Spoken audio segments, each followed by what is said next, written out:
မင်္ဂလာပါကျွန်တော်ရဲ့ Mindset Compass မြန်မာကနေ retreat စွာကြိုဆိုလိုက်ပါတယ်ခင်ဗျာကျွန်တော်တို့လူတိုင်းဟာကိုယ်ပိုင်ဘဝခီးတစ်ခုကိုဖြတ်တန်းနေကြသူတွေပါဒီခီးမှာဘယ်သူမှမဆိုပျော်ရွှင်ချမ်းသာတဲ့ယရနာမြေကိုရှာဖွေချင်ကြပါတယ်ဒါပေမဲ့ယရနာမြေပုံမရှိပဲခီးဆက်ရတာဘလောက်ပင်ပန်းပြီးကြောက်စရာကောင်းလိုက်မလဲခင်ဗျာ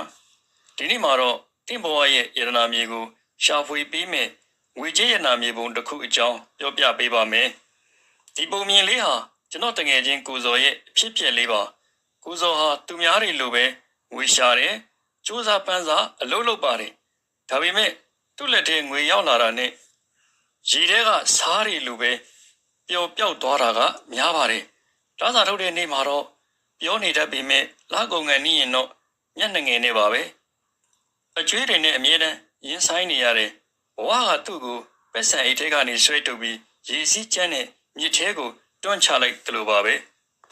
ဒီနေ့မှာတော့ကိုဇော်ဟာကျွန်တော်စီကိုရောက်လာပြီးငွေကြေးနဲ့ပတ်သက်ရင်ဘာတစ်ခုမှအဆင်မပြေတဲ့အတွက်စိတ်ထက်ကြနေကြောင်းရင်ဖွင့်လာပါတယ်အဲ့ဒီအခါကျွန်တော်သူ့ကို Financial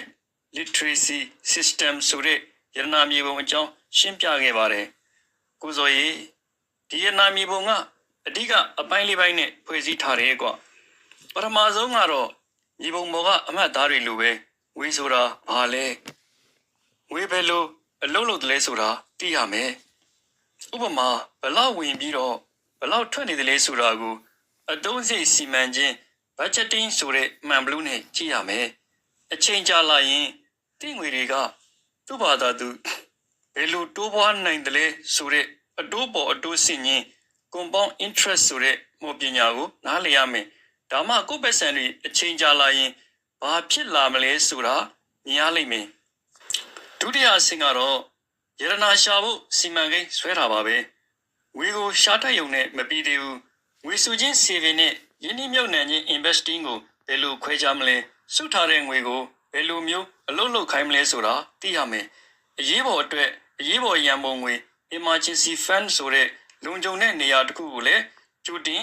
စီမံထားဖို့လိုအပ်ပါတယ်တတိယအဆင့်ကတော့ရှာဖွေထားတဲ့ယရနာတွေကိုဘယ်လိုကာကွယ်မလဲဆိုတာပါပဲအာမခံ insurance ဆိုတာယရနာမြေပုံကိုမုန်တိုင်းတန်ကကာကွယ်ပေးတဲ့အမိုးအခါတစ်ခုလိုပါပဲ